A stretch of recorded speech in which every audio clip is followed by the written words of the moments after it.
Well, here I am at home, you know, with the backdrop of the sea, the mountains, and the old church behind me. This is where I grew up, and this is where my young life unfolded, and where I, you know, got my inspiration to write and compose. And I had a very happy childhood running all around this place, picking flowers, eating fruits, just enjoying childhood. Just reminisce about my childhood days when I used to go down by the bay, you know, and the roar of the ocean in your ears. There are times when it's nice and calm and you can go out and have a little swim, but most times it's like this, you know. And I remember growing up listening to this and not being able to sleep unless I can hear it. The surf, you know, means a lot to me. And being able to come here and do this DVD in sort of my home setting where I grew up, not in this very spot that I grew up, but you know, just the experience of the ocean, the stony beach, to run around looking for crabs in the stones. It's fun for me to actually still be here.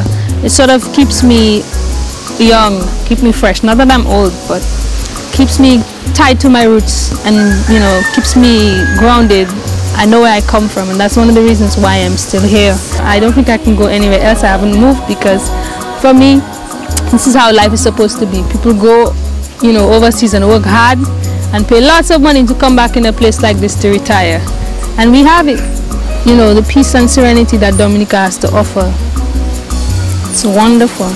I can't imagine living anywhere else. I'm blessed now that my own daughter can grow up in this environment. She runs around just like I did, eating fruits off the guava trees, the bananas, the pawpaw, cherries, turnips, everything.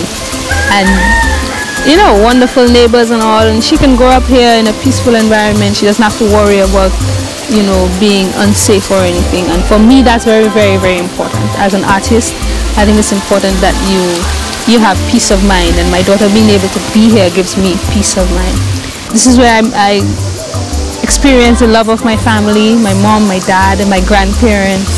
I grew up in a house just, you know, right there. The house is actually more than 160 years old. This house has been standing through all hurricanes that have come and gone. The main beams of the house are all held together by wooden pegs, so there are no nails, and we're pretty proud of it and plan to do some restoration on it.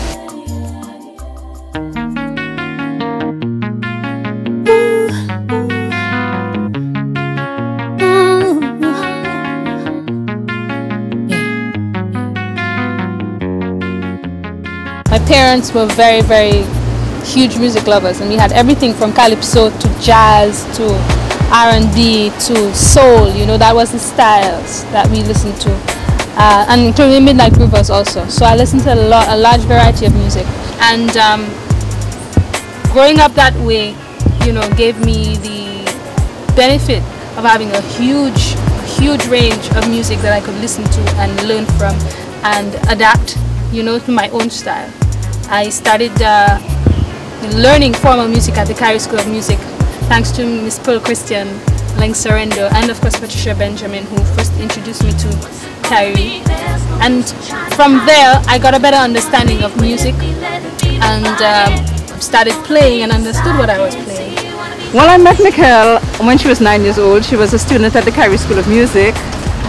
There was the school organized a scholarship program, and they were considering her to being a recipient of that program. The principal of the school, Leng Sorrento, asked me to interview her, see if she was a suitable person. So she came into the room, and my first impression of her was that this is a very confident sprite of a little girl. We spoke. Eventually I asked her, "Do you sing?" And she said yes, very cheerily. And I said, "Well, sing a song for me." And she sang beautifully, and I thought, this is it. I called in Leng and I said, when Michele had left, I said, "Leng, you must get a scholarship for that child. I want her in my choir." She joined the choir.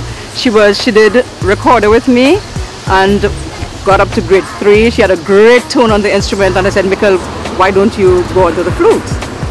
She decided yes, got onto the flute, and she did up to grade 6 with the flute. All that time she did choir with the junior choir, and of course distinguished herself as a leading singer, always sort of landing primary goals. And it wasn't just her her ability, her talent that sort of saw her through. There was something a lot deeper in Michele. It was her disposition, her willingness to learn, her ability to grasp very quickly, to take corrections, and always her attitude was never a prima donna. Although she got lead roles all the time, it wasn't a prima donna attitude. It was always embracing, encouraging others, very unassuming, but always excelling. And that for me was a very sort of a blessing, really, just working with somebody like that. You gave her a part and you knew that she was going to hold her own. She wasn't one of those who put you under pressure. You just knew she was going to get it right. When she stepped onto that stage, it was her home. It was wonderful, really wonderful working with her.